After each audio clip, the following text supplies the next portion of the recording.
Okay, everybody, here we are. It's the Kadoozie Kast again. And I'm here with CJ Watson from the Brooklyn Nets. What's up, CJ? Not much. How you doing? I'm good. I'm so excited to be here to talk to you for many reasons. But first of all, because where I met you. Right? And because of what your wife said to me. Yeah. Your wife told me that you don't talk to anybody. And she couldn't believe that you were talking to me. Yeah, it was kind of a little weird. Why? 'Cause You just had me laughing from the time I looked at you. oh my god, because that was hilarious. That whole gig was hilarious. All right, so let's set the scene.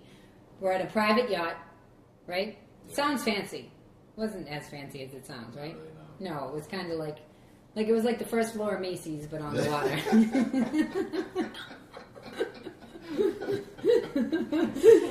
And so then all you had to do was be there, right? Basically, yeah. Yeah, that's hilarious. So all you had to, I had to get up and do stand up in front of just a horror show. Yeah. The people was because it was open bar, Yeah. and it wasn't like fancy people. It was kind of like working class people that just Middle class people. yeah. So they were excited about the free booze because Yeah. they could save money. Yeah, and the free yacht. And the free yacht. And the basketball players and the famous comedians. But the whole time before, I was like, oh my God, this is going to be a shit show. And you were like, what do you mean? So I'm like, it's going to be horrible. I remember I told you that it was performing for the ATM, right? Yeah, basically that's what it was. Sometimes that is it. You just have to get up and be like, what are you going to do? Yeah. I still haven't get paid for that either. You haven't? No. CJ, see, this is what's so funny is she... Oh! I got to teach you a few things. First of all, how old are you? 28. 28, all right. So you're young in your career.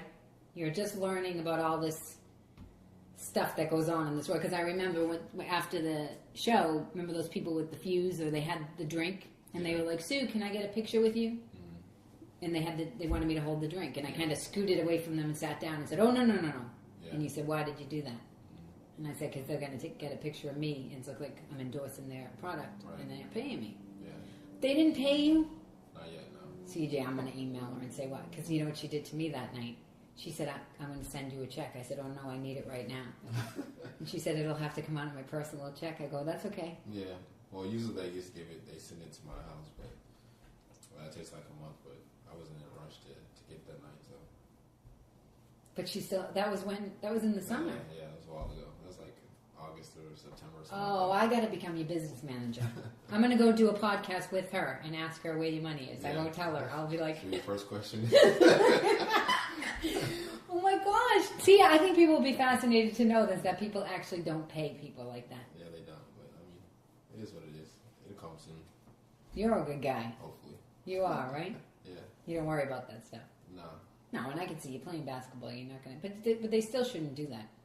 No, I mean, she's usually pretty good about it, but I'm surprised it hasn't came yet. So. Maybe she gave it all to me. Maybe she did. You did all the work. I had to... I did do all... Remember that cheesy guy that came in? Yeah. And you said to your wife, I guarantee you he tries to pick you up. Yeah. And you didn't try to pick her up. You came up to me. He's like, hey. He tried to sell me some clothes. He did. Oh, yeah, because he was a tailor. But he had like an inside-out shirt on or something. Yeah, it was horrible. Yeah. Gothic and stuff. It was bad. I wish we videotaped that night. Because seriously, that's what I always find funny. Like, people are like, oh, we were tweeting. It's like, oh, Sue Costello's hanging out with CJ Watson and we're on a yacht. And it's like, no, people, really? Yeah. If you were here, you would want to leave. We were trapped on the boat. Yeah. But we got to meet each other. Yeah. And I want to know, first of all, I'm completely fascinated by the whole, which I'm sure everybody is. But how's it going with the Brooklyn Nets? It's going good. We lost 5 in a row, but then we won last night. So it's good to be back on a winning track, and hopefully we can keep it going. Yeah, I want to know about that because that like, okay, so you lose 5 games, and how do you guys keep the momentum up? Because we don't know. We're not on the court with you. We watch it. Well, when you lose 5 games, it gets tough because then players start arguing and pointing fingers and blaming coaches or other players and maybe requesting trades, stuff like that. But you just got to stick together and hopefully you can start winning some games and turn it back around. Yeah, how did you turn it around to win the game? Did everybody just pull it out?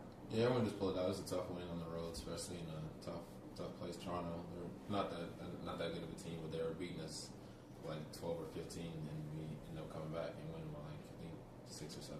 And then is there a moment on the court where all of a sudden you guys feel. I mean, I've been to games. I'm not completely well versed in all the actual positions and everything, but I love watching basketball. Yeah. So, because first of all, why I love basketball is because poor people can play it. Poor people can play anything they want. Well, you know, hockey you need more equipment. Yeah. Like basketball, you can just have one ball and cheap little $2 ball. Right. Make a basket. Right, and guys can go out and play and get really good. Mm-hmm. But I liked it because of that. But I also liked the idea of like how you guys, the momentum when it changes, and that's why everybody loves to watch sports when you pull it out. I mean, it's easy to watch somebody win all the time, but at what point during that game when you guys were turning around after you lost 5 games? At what point did it start turning around? Do you remember? I think like in the third quarter we were down 10, and just we started cutting the lead down to 10 to 7 to 5, and we ended up tying it up. And then after that, we never looked back. So it just shows how much fight guys has, and we're not really trying to give up. And especially not living in Brooklyn, but playing for the Brooklyn Nets, you can't really back down because Brooklyn has this little tough mentality or whatever. So you gotta keep fighting to the end. So Brooklyn has a tough mentality. Did you guys feel that as soon as you started playing? Did you? Yeah, I think so. I mean, if you don't, the fans will let you know. They were pretty rough on you, especially when we started losing 5 in a row. Especially with the team that we have, we shouldn't lose more than 2 in a row. And so what did the fans start doing when you were losing? Just telling us everything. Telling us you suck. You guys don't deserve to be here. You're disrespecting the name Brooklyn. So, I mean, we get it pretty bad. Are they yelling it from the... See, here I am. I have this fantasy. That's so funny. I have this fantasy like, oh, I had to get up and perform in front of all those people, and he gets to play basketball. It's like, no, you guys get the same thing. Yeah, it's pretty bad. I mean, you get it from the fans. You get it on Twitter, on Instagram, everything. So, I mean, social media, that's what they can speak their mind, so they can say whatever they want. Oh, yeah, they have direct access now. It's pretty cruel. We have to laugh. Yeah, it makes you want to quit sometimes. It does. If you lose and stuff. So, but I mean, I try not to take heed to it. So, I mean, they're fans. They're loyal supporters, so they have the right to say what they want to say. Well, and you guys are new too, so you come in it from a whole different angle. Like they probably, first of all, teams that have been around forever have a base that follow them just because of the name, regardless of who's playing. But you guys were all just brand new playing together this year, right? Yeah, I mean, the team chemistry isn't there yet, but I think we're picking it up slowly but surely. And as long as the season keeps going on and we all stay injury-free, I think it'll be sooner than later. Yeah, and what about Jay-Z? I mean, he comes to our games. We haven't really, I mean, I've met him a couple times, but nothing really, like he's in the back of the locker room or anything like that. He's mostly just out in the open. He doesn't give you guys like a pep rap? No, not yet. Maybe next season. He did give us some diamond pendants, though. They're pretty nice. He gave you diamond pendants? Yeah, like black diamonds and white diamonds. It's very nice. Oh, is that for the gift for the beginning of the year? No, he gave it to us for the next game. To put on our shoes. I lost one of them. I don't know where it is. You did? You're such a guy. You're so funny. Guys kill me. They're like, I don't know. I had diamonds. I lost them. I don't know where it is. All right, so when's the next game? Tomorrow night, right?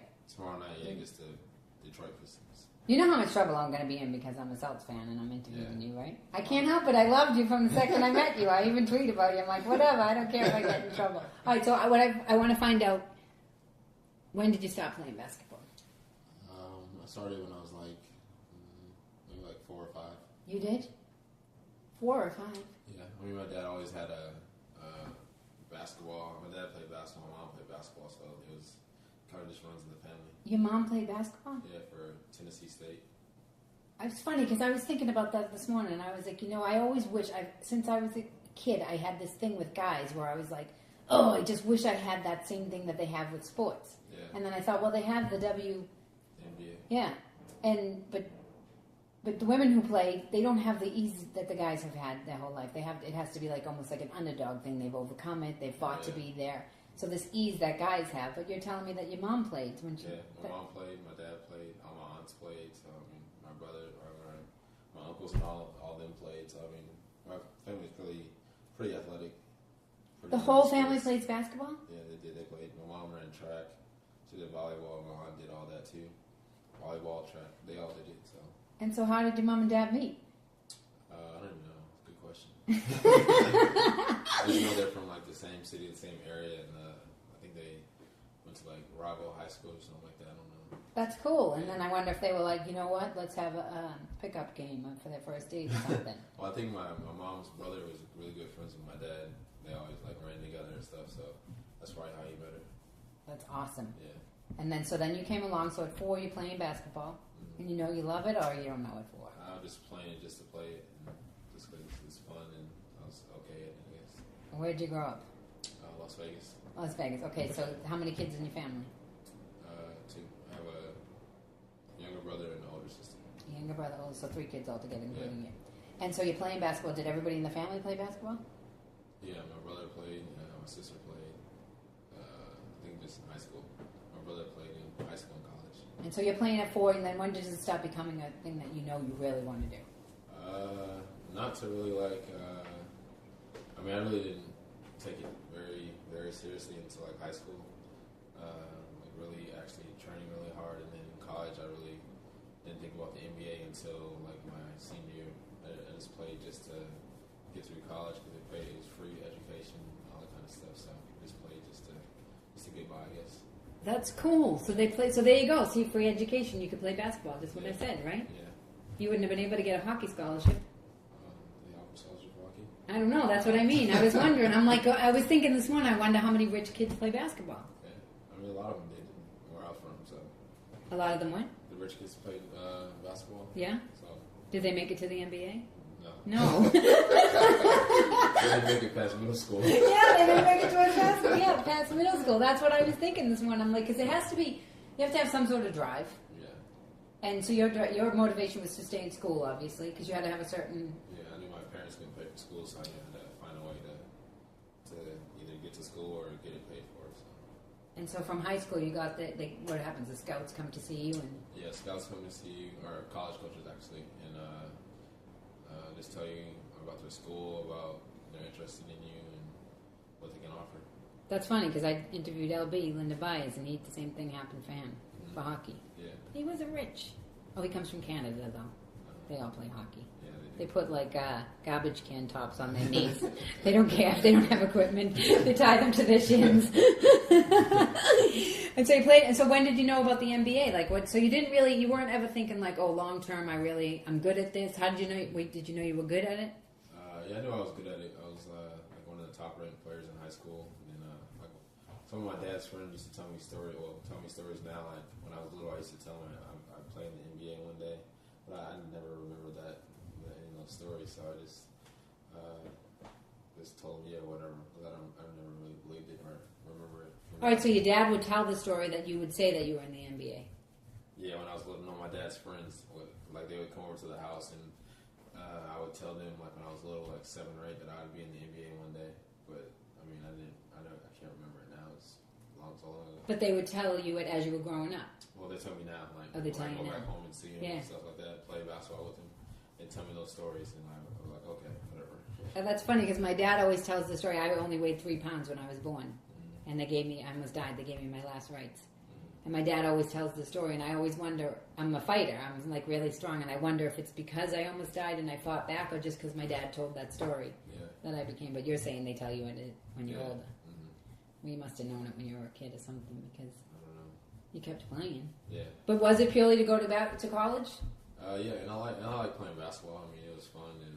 Got me free shoes, like free sweats and stuff like that. So, Even in high school, they gave you free shoes. They did. Free stuff. So I always wanted the free stuff. And in Vegas, did they have the whole culture of like sneakers and like keeping things clean? And like when we were growing up, we had to keep the shell toes clean with the Windex and everything. Yeah, I mean, my parents always had me cleaning my shoes and all that kind of stuff. And I'm kind of like a neat freak, so I try to keep everything clean and in order. So yeah. Yeah. All right, so you're in college, and you're thinking now, how do you know the NBA is even a possibility? You know you're good, but when I was a freshman, I played for the USA team with one of my teammates, Darren Williams. Oh, you did? That's how I know him from before. Yeah. Darren Williams. Mm-hmm. Okay, cool. You know what that is? Yeah, no. Well, but I'll Google him when I get home. He's our starting point guard. And, okay. We played the Team USA together that summer. We went to like Greece and somewhere else. But there's a lot of people on that team who are always talking about the NBA, college players, and this is like freshman year. and like some of them I think left early, and some stayed 4 years, whatever. But I think it's only like 6 or 7 that actually are in the NBA right now. And, 6 and 7, 6 or 7 out of how many? 15, I think. Out of 15. On Okay, that cool. team that made it to the NBA. And what year was that? 2002. 2002. You went to the summer, Maybe 2003. the Summer Olympics. 2003. 2003 in Greece. And so then everybody was talking about the possibility of the NBA. Yeah, just between like us players and all that kind of stuff, because everyone was talking about it, and so it was a possibility for some of the players, but I never really thought I'd actually get a chance to be in the NBA. So It's funny because you went along and you knew you were good, but you never. Was it because you were afraid, like, oh, if I think too much, I'll be disappointed, or did you never? Sometimes I have that feeling like I'll dream stuff and just try not to think about it because it never happens. Mm-hmm. So I just try not to think about it and just let it come as it may. Yeah. So, Well, good you didn't like get in the way with that. yeah. Because some people actually get in the way if they're Yeah. afraid it won't happen. They're like, I'm going to take it down All right. before it doesn't happen. Yeah. All right, so you come back from the summer games, and then you're still in college. Yeah. My sophomore year. Okay. And I'm doing pretty good. I made it to the freshman All-American team. Our team didn't do that well freshman year, but sophomore year we were supposed to do a little better, but we didn't. Mm-hmm. Junior year, we were horrible again. My senior year, we got a new coach, and we're actually good. I think we got our highest rank is like number 7 or 8 in the country. Oh wow! So you go through this pattern, like, okay, you're not doing good. So sophomore and junior year, you're like, oh, this is it. We're not doing good. I'm so fascinated by that whole idea of how people pull themselves out of that. Like the fact that you weren't doing well, and then all of a sudden senior year comes along, you got a new coach, things are looking up again. Yeah, it was really good because it changed our whole mentality, especially for our team and even for me, because we played a style of basketball that I like playing, which is like with tempo and fast breaking. So it was better for me. We got a lot more exposure because we were ranked in the country. Now, how does it? So it depends on the coach. Like, does the coach really affect? Obviously, it affects the team. I think so, yeah, because he was more of a player's coach. He let the players play, and he let me play my game. So he leaves you alone a little bit instead of trying to control. Yeah, I mean he wasn't really controlling me. He just let me do what I was best at.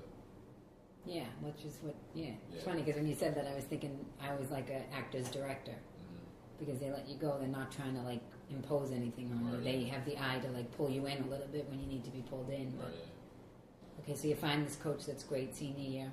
Everybody likes him, obviously. Everybody likes him, yeah. Well, what's the difference between playing up tempo?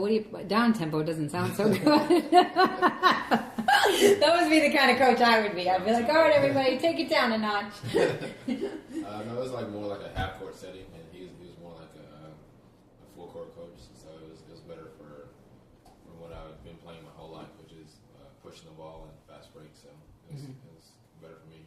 So it gave you more room, more freedom. Yeah, and also let me expand my game, and also let scouts see that I can do more than one thing. So Love it.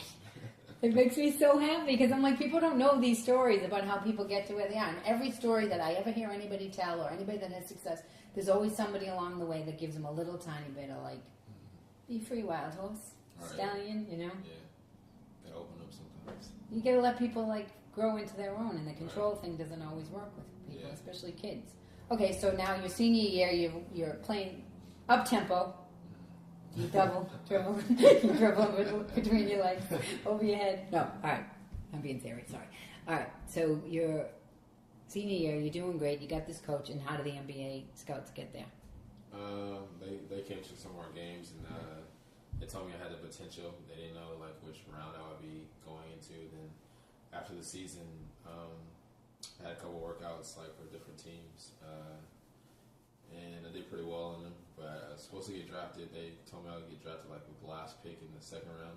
It didn't happen, so I was pretty disappointed. I wanted to cry, but I didn't. So I just kept working hard, and then went overseas for a year to Greece. And I went to Italy first for 6 months, and then Greece for the last like month.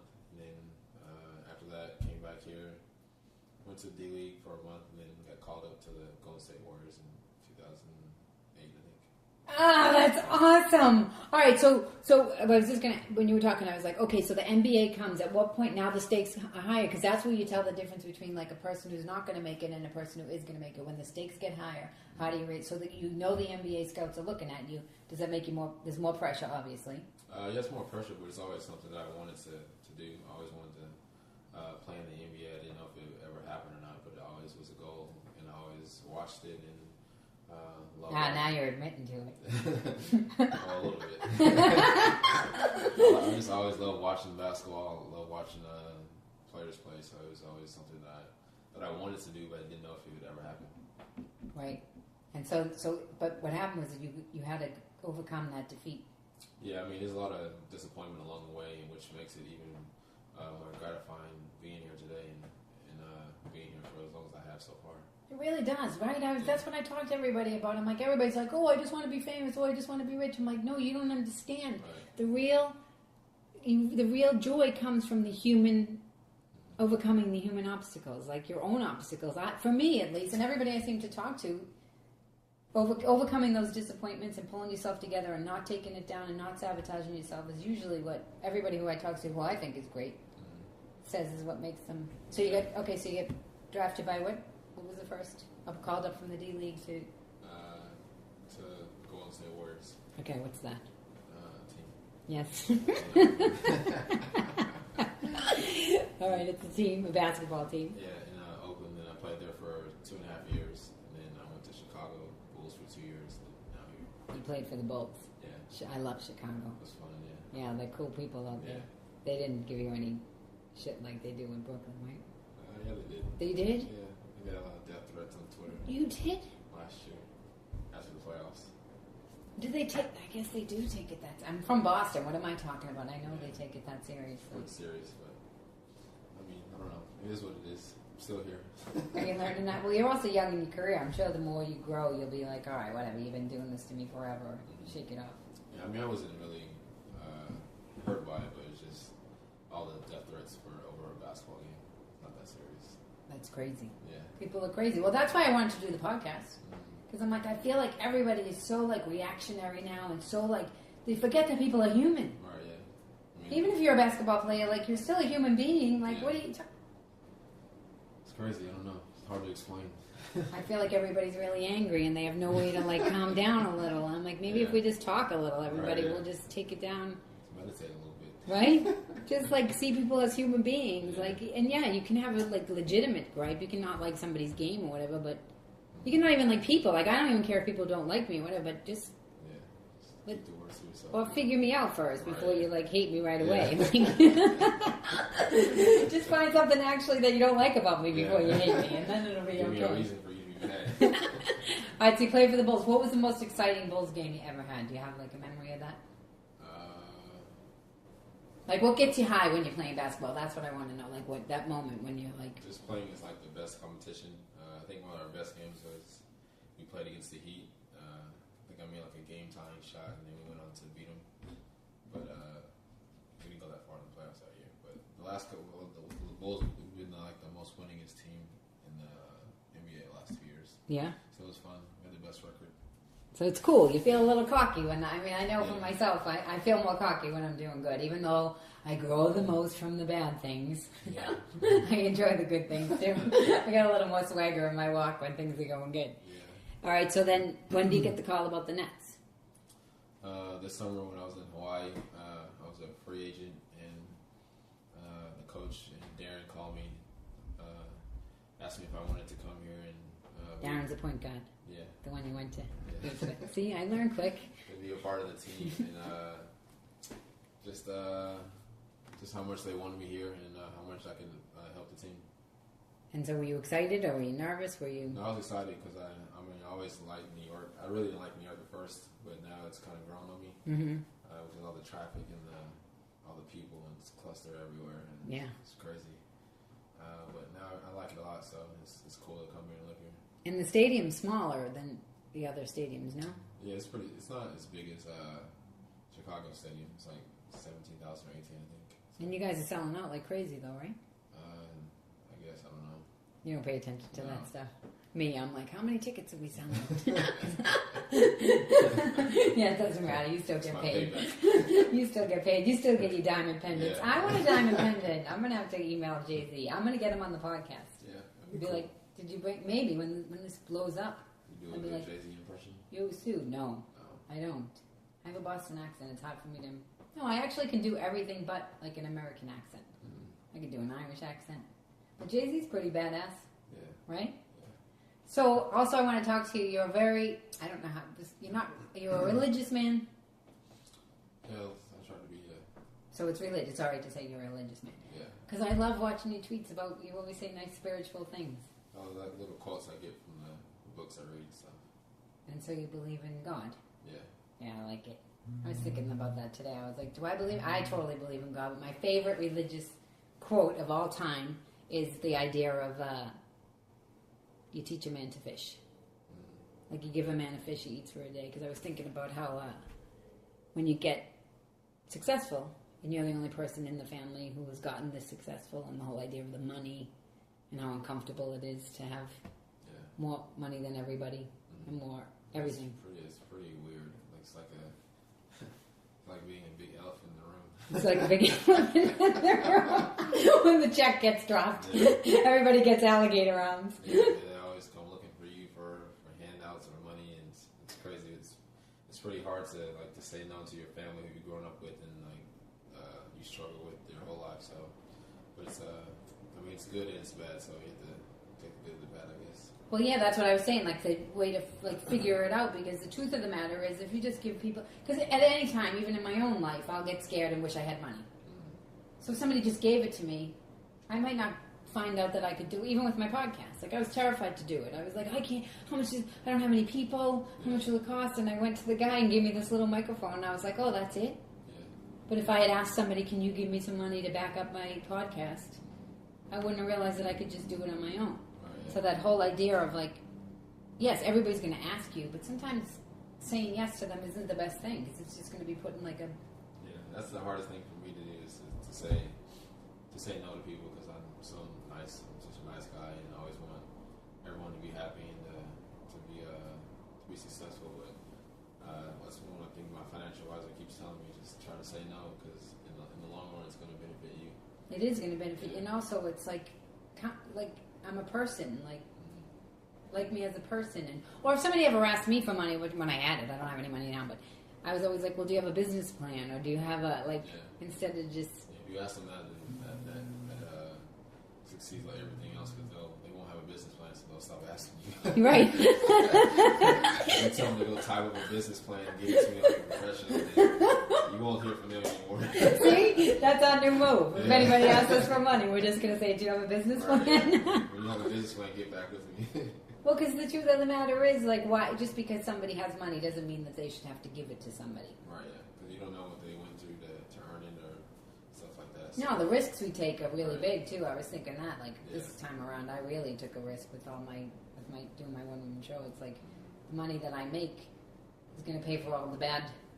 Right. I was thinking that the Gabrielle, the girl who was in the Olympics, she was on Barbara Walters last night, the young girl. Her mom, they went on food stamps. Right, yeah. And then she won, and now she has all the endorsements. And the first thing the mom thought was it was worth it. Right, yeah. Then everyone just talks about her hair. About her hair? Yeah. What's wrong with her hair? You see all the rants on Twitter? No. See, this is what I can't take. What they're talking about her hair? Yeah. What's wrong with her hair? When she was doing the Olympics or something, they were just talking about how nappy her hair was. Oh. I don't know. The young girl's the most talent. She went through all the struggle. Her body's amazing. She's trained, done all this work. She won the Olympics. She's the first woman of color to win the Olympics, and they're talking about her nappy hair. It's crazy. We need to start a I don't know, a Twitter petition or something. Yeah. Tell everybody to sit down. You need social media. It's bad, right? I think because it's direct contact and people are behind a curtain. I don't know if they would. They want to say. Bullies. Yeah. Yeah, telling them to sit down. So my point with the family members and the people asking for money, you're better off, like I said, with the business plan or whatever, because you teach a man to fish, he'll eat for the rest of their lives. And to give somebody something very quickly just because they want it, right, yeah, cause you might as well be a baby. If you keep giving it to them, what I learned is from family members, you just keep giving it to them, they're going to keep coming back and back. And you're not really helping them. You're just hurting them in the long run, because if they keep coming back to you and they know they can keep coming back to you and using you, then they're going to keep doing it and they're never going to better themselves. Right, and it's not even, they're not I want to use that person. It's a fear or a weakness inside of them that they're pushing on you, as opposed to they're afraid, so they want somebody to take care of it instead of getting strong inside of themselves.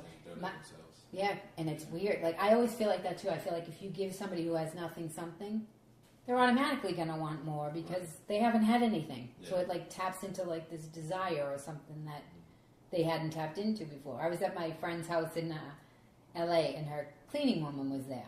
And I was exhausted. I had just worked like all week, and I had to go to the Laugh Factory. And I was like, I'm just going to go home and sit down for like 10 minutes before I have to go do my show, and before I had to get in the shower and everything. And all of a sudden, Suey! Suey! And I was like, oh no. I'm like, she's calling me like a pig, first of all. So I go, what? She goes, can you give me a ride? And it took everything in my body to say no. Because on another day, in a different world, when I wasn't exhausted, I would have given her a ride. Yeah. But I feel like you have to figure out in the moment what's good for you too, right? So I'm like, no, I can't give you a ride. She's like, please? I'm like, no. She's like, come on, where are you going? I said, I have to work. She's like, outside or inside? And I'm like, oh my God. I'm like, outside. She's like, just give me a ride up the corner. I'm like, no, I can't give you a ride up the corner. And that was it. And then she went in the other room, and the tension, you could cut it with a knife. With a knife, and I was like, oh great, here I am. I wanted to relax, and now I have to worry about saying no to this woman. Now she's mad at me. Yeah. And I went on stage and I talked about it. But it was amazing how it wasn't even, it's not even when you say no the first time either. Sometimes you have to say it like 3 or 4 times, yeah. It's crazy. And then you're exhausted. You're like, oh my gosh, I told you no. No is a complete sentence. It was so, Suey! No, and you know if I gave her a ride, she would have been like, and we have to pick up my cousin. Right, you got like all these stops. Yeah. That's why I robbed by myself.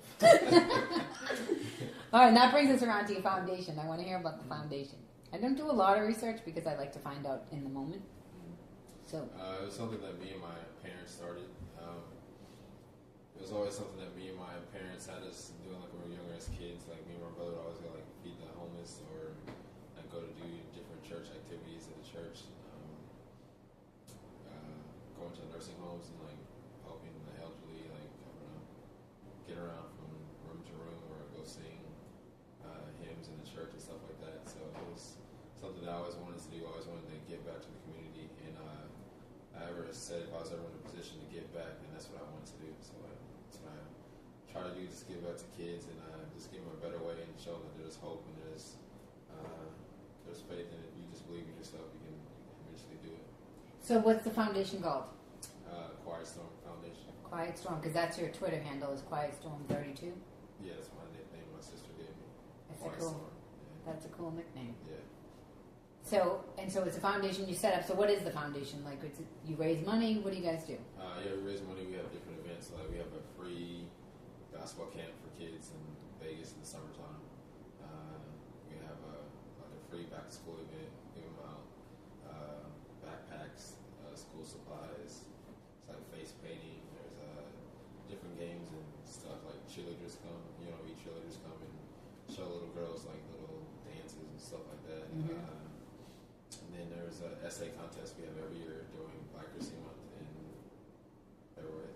Mm-hmm. Yes. You're asking me if February is Black History Month. I know it's one of them. Yes, it's February. Yeah, we have an essay contest where kids write an essay about which event in Black history most shapes their life. And we pick 4 winners and we fly them out to wherever city I play in and give them tickets to a game, a limo ride, and a free hotel. Oh my gosh, they love it. Yeah. And then that actually makes them understand their history, and they actually put it on paper. And oh, that's awesome. So do any of them write about Gabrielle and her hair? Can you imagine? Well, no, this is the first time. You'd be like, You definitely didn't. They'd be like, but I wrote it on Twitter. It's 140 characters. All right, so the foundation is growing. Like, I think we should do a comedy show. Mm-hmm. Yeah, that'd be cool. Well, it's the 3rd year. It's a lot of work, actually. It's not as easy as I thought it was, or people think it is on the outside, but I know it's a lot of paperwork, a lot of time and effort that my mom and dad, and we have a board of members that they put in time and trying to make the foundation better each and every year. So it's growing, but at first it wasn't as good as it.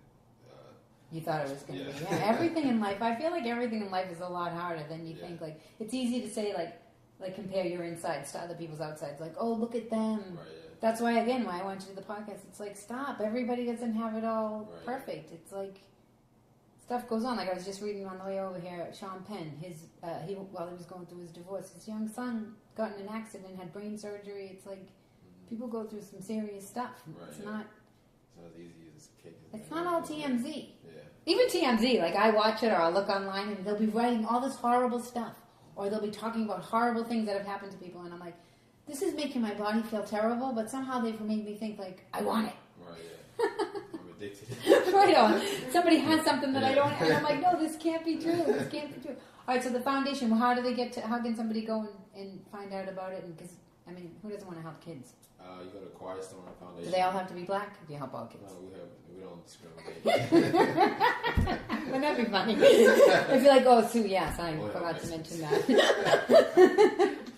So we help only black children. No. So they can go to where? QuietStormFoundation.com.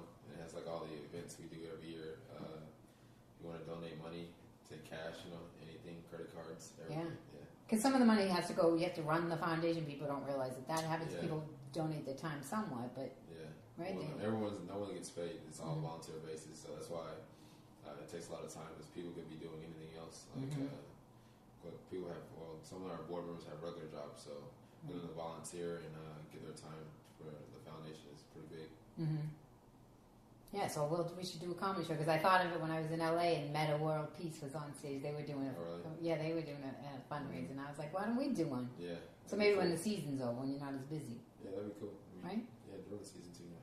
This is my time now. Yeah, we should just Watch do it. TV. Wait till everybody hears your podcast. You're gonna blow up when they find out that your whole family played basketball, even your moms. Yeah. That's fascinating. Yeah. So what do you think? So you're 28, you're playing for the Brooklyn Nets. I mean, honestly, like I want to have a moment right now because I feel like it's so easy to be like, oh, we lost 5 games. It's easier. It's like you're a professional basketball player. Yeah, there's not a lot of us. It's like 366, I think. So I mean, it's pretty a great feeling.